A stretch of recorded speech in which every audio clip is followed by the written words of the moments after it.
Shenanigans taste like farts! Anybody seen Blade?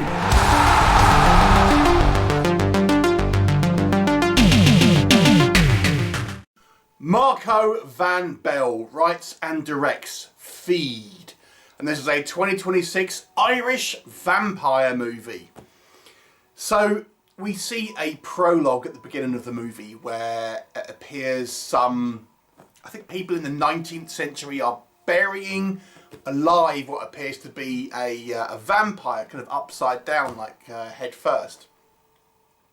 And then we cut to modern times and we follow a bunch of 5 influencers who have kind of rented a kind of Airbnb type house in the middle of the country. And we primarily focus on one of the girls who has had a kind of tragic backstory. And they happen across this seemingly idyllic forest, but in this forest is this sort of Celtic symbols and all the rest of it, and it appears to be the burial site of this vampire, which they don't know at the time, obviously. Inevitably, this vampire wakes up and decides it's time to feed. What will happen? You'll have to watch the movie and find out. So let's talk about it. What works in this movie's favour?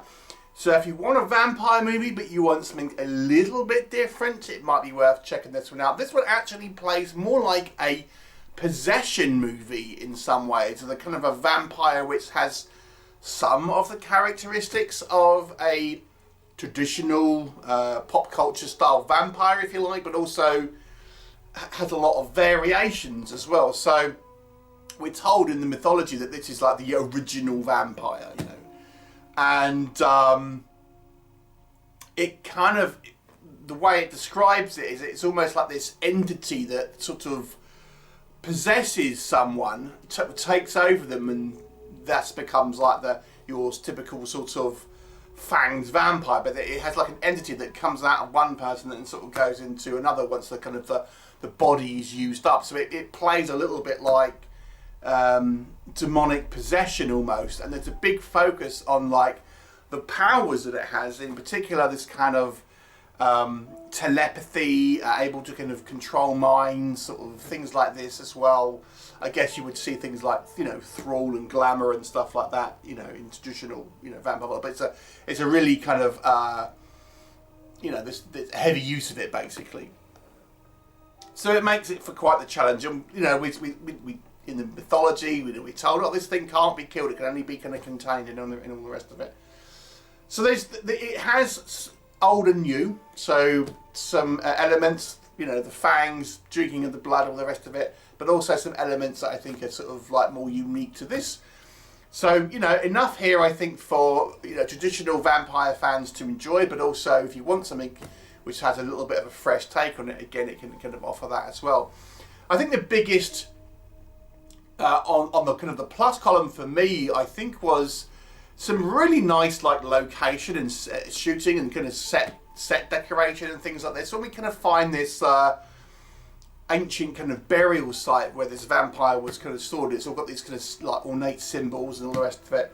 But you know, I just thought it was such a kind of like well done set. It's in these kind of like spooky woods, you know, these Irish kind of misty woods and all the rest of it.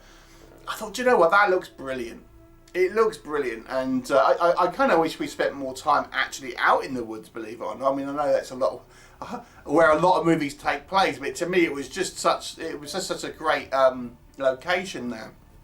But it's well shot, this movie, and on a technical level I really don't have any complaints. I actually think this movie was quite proficient, and there's some neat things that it does in regards to when it shows us the vampire. Like we see scenes where, you know, people are kind of running away from it, and they're kind of running in slow-mo, and then we almost see the vampire kind of running in normal speed to give us the idea that the vampire is clearly running faster, but obviously we're seeing it with a kind of our regular humans kind of running in slow motion sort of thing. But I think it's a neat effect and kind of gets the idea about this, obviously, this kind of powerful vampire and what it can kind of do and things like this. I think the cast do a pretty good job. I would say that there's no bad acting here. I would say there's limited acting. and I'll come on to why I say that in a minute. But I think it's bad. So I don't think anyone who did as a bad job. There's no clunkers in regards to actually bad performances. I think the characters are a little limited. But I think that's more to do with the writing than the actual performances. Although I would say I think the performances are a little one note. But not bad, if that makes sense. VFX wise, it's a little bit of a mixed bag. There's a use of kind of CGI, which I think is a little bit of a mistake. I actually think it would have been better if the movie had not done that at all. But the kind of the practical elements I think are pretty strong. What doesn't work? Okay, so I've got to say I think this movie for me, plot-wise, was a little confused. Now, I'm going to avoid spoilers here, so this is going to be vague. So do excuse me if it doesn't really make sense until you kind of see it. But we learned some mythology about, I'm going to give you a couple of examples, and I'm going to kind of mix up the order really, but we see at the beginning about how these people in like the 19th century have dealt with this kind of vampire. And there's some dialogue, some exposition about how this thing can't be killed. But then we see towards the end of the movie, there's a pretty clear way of combating this, that it is available more than 50% of the day, let's just say that. And I'm thinking, why wasn't this used? I mean, this is clearly effective. It just doesn't, you know, again, we'll just walk past that one. I think motivations are particularly kind of unclear in this movie. For example, we learn that this ancient vampire actually has some human ancestry. So modern day people who are related to the body that this kind of vampire is possessing, so to speak.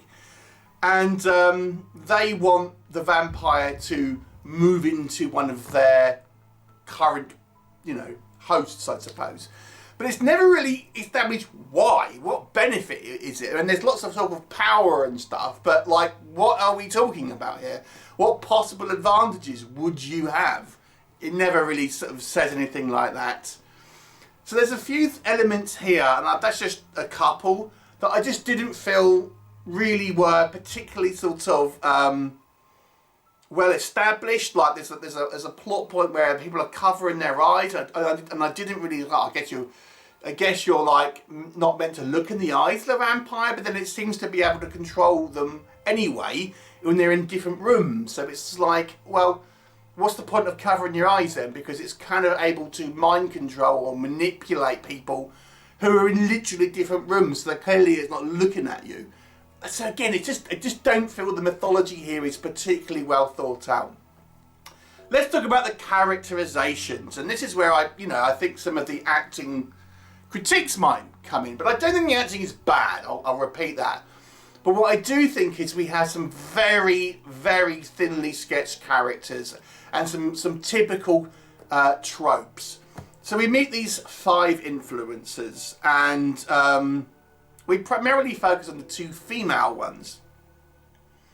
So our main character, of course, is the more dowdy, the more kind of like less glamorous brunette. Of course she is. You never get like the pretty blonde girl is the main character in these movies. Oh no, it's always a sort of more homely sort of brunette girl who has got, of course, a tragic backstory. It's such a cliche. It's such a cliche. Like I said, I don't think the acting is bad, but I think this kind of morose performance is just a little bit, you know, too much at times. And then conversely, we have like the pretty blonde girl who is, of course, the mega vapid one. And all she really cares about is views and all the rest of it.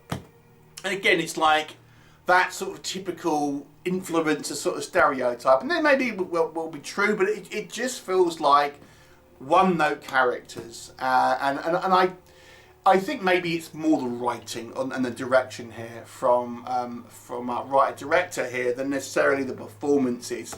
And then the kind of the male characters, they're so thinly sketched out, you don't really ever feel like they're actual characters to begin with.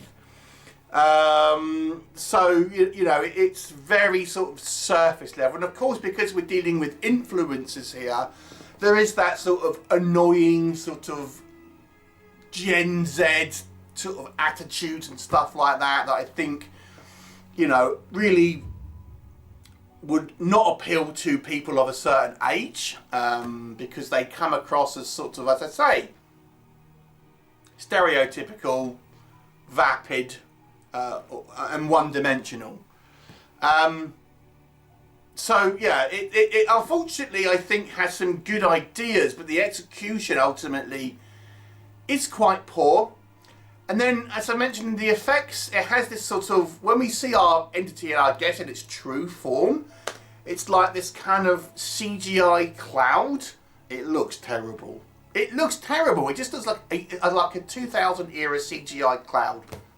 Man, you know, why did they do that? So, you know, this one's a mixed bag. I was actually had high hopes. This is one of the few movies that I knew were coming out and was actually kind of quite looking forward to. But I have to say, I don't think it was bad. To be fair, it was a little disappointing. I'm going to give it a 5 out of 10. What were your thoughts? If you have seen it, please do let me know, and I shall look forward to seeing you next time. Bye for now. To become immortal, subscribe to Geek Legion of Doom.